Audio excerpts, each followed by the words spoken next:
बिना समझौते के ही जेडी वैंस वापस लौटेंगे।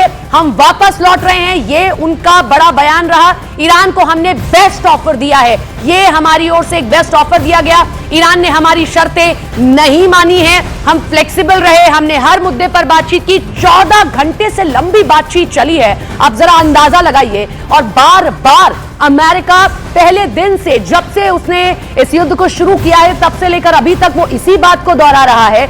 ट्रंप लगातार कह रहे हैं कि हम न्यूक्लियर पावर तो नहीं बनने देंगे, ना तो भविष्य में बनने देंगे, और अगर अभी भी आपने किसी तरीके का कोई संवर्धन किया है तो उसको भी आपको नष्ट करना होगा। लेकिन ईरान की ओर से अभी तक कोई इस पर बयान सामने नहीं आया है। नेतन्याहू भी लगातार इसी बात को कह रहे हैं कि समझौते से सही तो फिर समझौते से सही, नहीं तो किसी और तरीके से, लेकिन हम ईरान को न्यूक्लियर पावर बनने से रोकेंगे। जेडी वेंस, जो कि अमेरिका के उपराष्ट्रपति हैं, इस्लामाबाद पहुंचे कल उन्होंने बातचीत ईरान के साथ की। 14 घंटे से लंबी बातचीत चली है ये, लेकिन अभी भी ये बातचीत बेनतीजा रही है, किसी तरीके का कोई नतीजा नहीं निकला है। देखिए, न केवल ये 3 देश जो इस युद्ध में इन्वॉल्व हैं, जो इस युद्ध में आपस में लड़ रहे हैं, उनकी निगाहें थी, बल्कि दुनिया भर की नजरें इस पर टिकी हुई थी, क्योंकि ट्रंप से जुड़ा हुआ नाटो है। जो नाटो लगातार ट्रंप जिसको धमकी दे रहे हैं, लगातार कह रहे हैं कि आपने हमारी मदद नहीं की, तो निश्चित तौर पर जो यूरोपीय देश है